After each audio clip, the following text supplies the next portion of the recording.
I'm trying something out with the camera, so you notice it's a lot clearer. That's because it's my phone. So whenever I use this hand mirror app, it always does the thing where it connects to my iPhone, and usually I'm like, what the hell, I don't want that.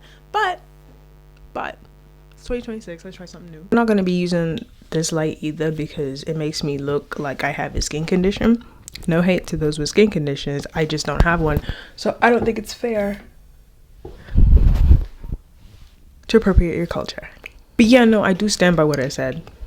Of course, I haven't said it yet verbally. You're not really as smart as you think you are. And that's okay. Like, a lot of you aren't as smart as you think. Half the time, I'm not as smart as I think I am. That is why I have relinquished all life decisions to Jesus, and I simply just do what I can. But, like, it's actually not your fault that you think this way. Like, in fairness to you, anti-intellectualism is on the rise, and a lot of people are like, oh, you know, it's not that deep. And it's not that deepism is a really annoying thing to have to interact with on a daily basis because it slowly makes everyone care less about everything, which is really annoying if you happen to care about certain things. And those things don't even have to, like, actually impact the world. It can just be small things. But if no one cares about anything, again, you look crazy. Nobody wants to look crazy in this world. However, combating it with too smarty pantsness is not a good idea because rarely are you ever smarty pants. No amount of Faust is going to make you think that way. I don't even know who Faust is. He might be a philosopher. I might be thinking of somebody else. See? It's easier living this way in the not too smarty pants world. It's also not your fault because of the fact that we have so many platforms now that like allow you to just share your thoughts. And if you can share your thoughts and gets likes on them, you're gonna get gassed from that. Gets likes on them. Yeah, no. I can speak English, did you know? You're gonna get really, really, really, really gassed by the fact that somebody really liked your The Thing review on Letterboxd. Not even just somebody, 15 people, which is crazy because you don't even know 15 people. You don't even know 15 people. So it's like, oh, well, 15 people really like my review for this one film that is critically acclaimed. I might be a critic. Or just even the act of like consuming any kind of media that is old and usually critically acclaimed will make you feel a type of way. Don't say you're outside of that exception because I know how you feel each time you have seen something that is nominated for an Oscar. You feel really in the know, really on top of it. You're like, wow, I'm tapped into the culture. And my review for it got 15 likes. Hello. And don't even get me started on Substack. Do not get me started on Substack because Substack is the Wild West. You can literally post anything you want. And that's how you get thousands of articles like, it's not you, it's him, that you're going to read and then get played by the exact same archetype as your ex. Or, you know, you're going to be like really up to date on something. And then you're going to read like several opinions on it, not just from your friends, but also from Twitter. And then you're going to sit there and you're going to be like, I agree with that. But you'll also turn around and be like, all these people agreeing with what they have seen on Twitter. They're so dumb. Sorry, I have something in my eye. I'm going to go check that out. Didn't find anything and have now completely lost my train of thought. Hold on. Yeah, no, what was I saying? Yeah, Substack. Same articles. Also, if you're really good at writing, and your friends have told you you're really good at writing, and strangers have really told you you're good at writing, you're gonna get a big head. And then you're gonna think, oh, well, I'm really good at writing. It's because of all the books I read. Only the classics. None of this TikTok literature nonsense. Well, that must mean that I'm really... You're not. No. You're good at writing, and people like what you read. And sometimes you have some things to say that are really insightful. Most times not, but sometimes you do. It's not a crime to not have anything insightful to say, by the way. I don't know why people are acting as though like every single thought has to be new and original, because 9 times out of 10 it isn't. Do you know how many people have been on this earth? Most religions are 2,000 years old, minimum. So why did you think... Crack open the book of Proverbs. They said exactly what your mama say, exactly what your grandmama say, exactly what your great-grandmother say, exactly what your great-great-grand... Nothing you have to say is necessarily new. You like to say it, and it's good that you have it on record that you have said it, but just be aware that, like, it's not. A bunch of people are lauding you for it is because they like your writing style, and they agree with what you said. And sometimes they even think that you're really, really smart. And you might be a little bit smart. There are people out here that are actually very smart. Not a lot though, and usually the very smart comes from a discipline in which they've chosen to excel in, like math or art or fashion or writing or law. But even with all these platforms, like, I just think it's kind of astonishing. The whole reason I'm even talking about this in the first place is because I think it's really astonishing that, like, despite people think they're really smart, like, people thinking, oh, I understand, I'm getting to grips with what's going on, I'm thinking, I'm maneuvering, oh, I'm thinking new things. I missay words a lot. I'm thinking new things. They're usually missing the mark. What am I talking about? I'm talking about Avatar. I love Avatar so much. That entire film trilogy. Love it. It's great. Go, and I don't know if Fire and Ash is still in cinemas by the time I upload this, but if it is. Anyway, Avatar is one of those films, right, where it deals with themes. And because it deals with themes, a lot of people who see those themes, even though they're like very obvious, and when I say very obvious, I'm not doing that like to put down you for seeing it or to put down the person who put the themes in, aka James Cameron. I'm just saying that the themes are obvious. Like, oh my gosh, it's about colonization. Really? Oh, no way. But like, because they're obvious, and I think it's also because a lot of the themes are obvious that people also find the need to kind of twist it a little bit. And then they end up gravely misunderstanding like the entire point of things. Hence why they're not that smart. The main issue is that people like are trying to be overly smart. Not that like the niggas that are smart are actually like, you know, doing their thing. Or that the people that are dumb, you know, it's that people are trying to be overly smart, like overly intellectual, like, oh, somebody should call me an intellectual right now, that'll make me really happy. The thing is still in my eye. Got it out of my eye, but forgot my train of thought again.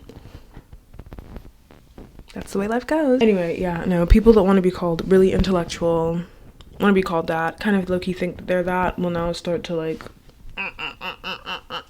or people that are thinking, oh my gosh, yeah, no, I have a total understanding of this thing.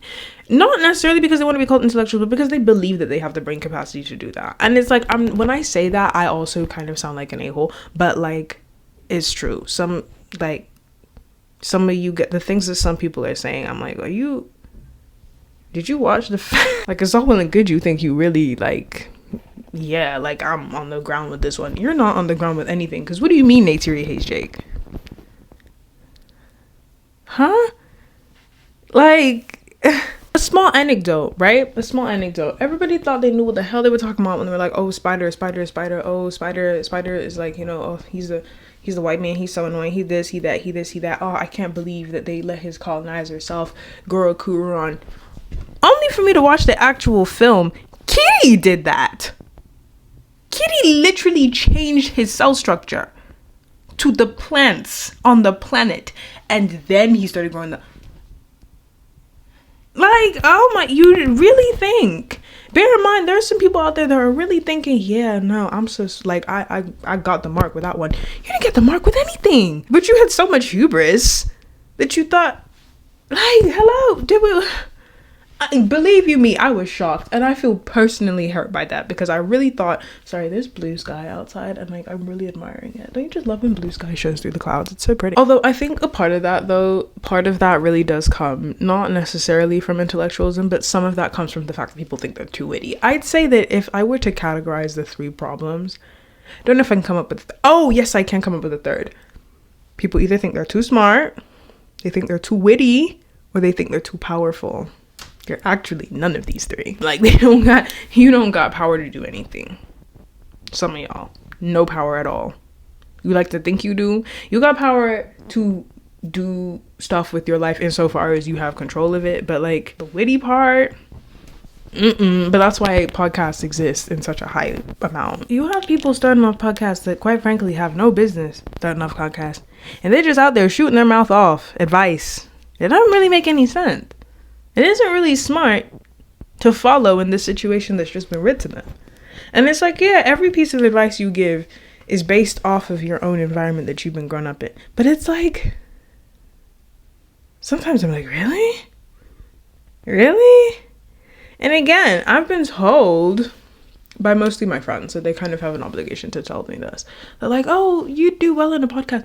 I actually don't think I would. The only reason this channel exists is because I don't really feel like bombarding TikTok and my close friends' Instagram with all of these thoughts.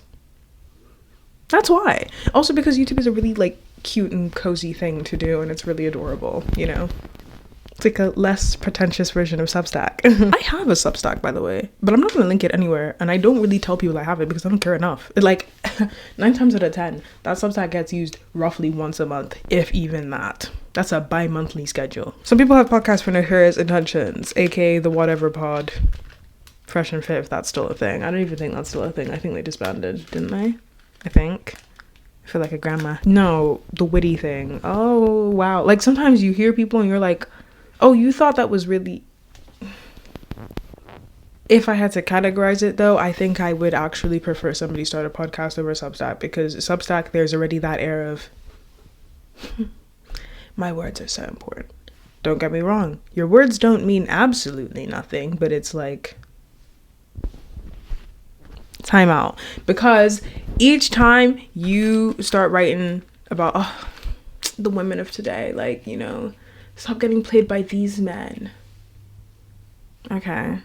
But you're getting played by those men. So, like, again, what now? The only difference between these men and those men is that those men have tabbies and these men have old Jordans. You see my point? So it's like, if you're not getting played by those men, of what authority do you have to write a Substack on these men? You know, like, do I make sense? Also, because we're seeing everything in such like close circulation for social media and just general sharing, everybody's quoting the same thing. You know what my favorite thing is? The mother, father, daughter poem. Mostly because it's true.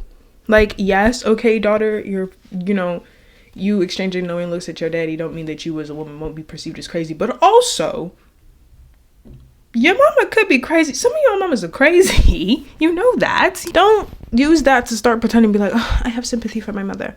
Have sympathy for your mom. It's a good thing to do. It's kind. Have mercy on her soul. But she's also nuts.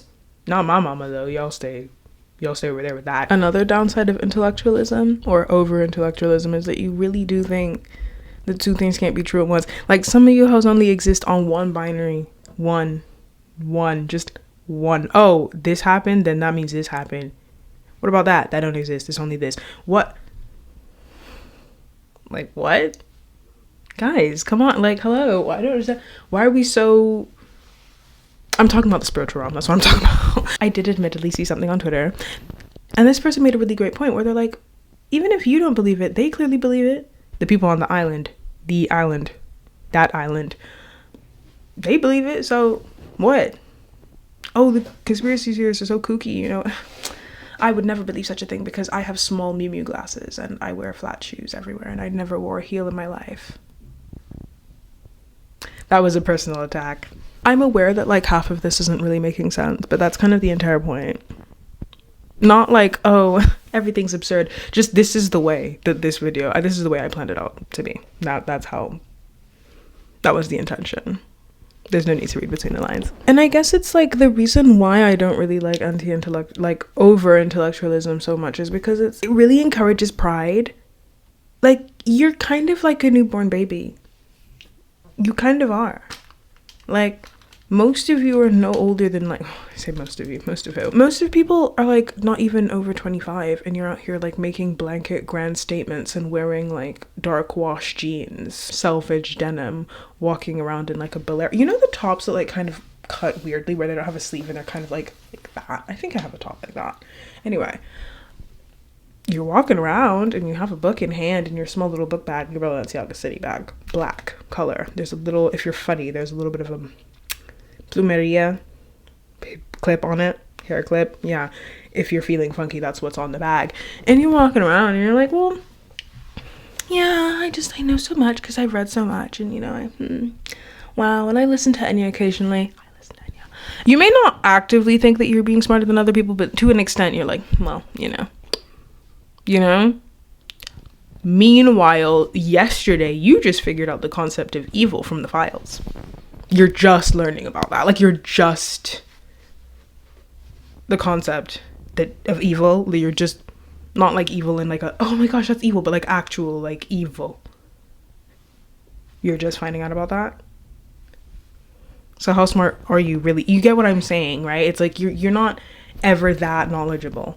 And whenever you think you are, 9 times out of 10, that's pride. And please don't have pride. The last time I had pride, I nearly ended up a statistic. I need to clean my bathroom and this needs to be finished like now. I guess I'm saying that always like have room for more. To use Avatar again. I love that film. The reason why Jake managed to integrate so well into like the Na'vi better than the scientists is because he had nothing in his brain about him. What did Neytiri's mama say? We try to teach many. It's hard to fill a cup that's already full. You're never that smart. And that's not a bad thing. You're good at what you know currently. Sometimes you're not even good at it. And that's okay. Because you're not smart, there's always room to learn more. Also, accept that none of your thoughts are novel, please. I'm so sick of seeing boss up, girly. Why are you realizing that this man is... Stop psychoanalyzing. Sometimes it's just that simple. He don't like you at all. Block his number.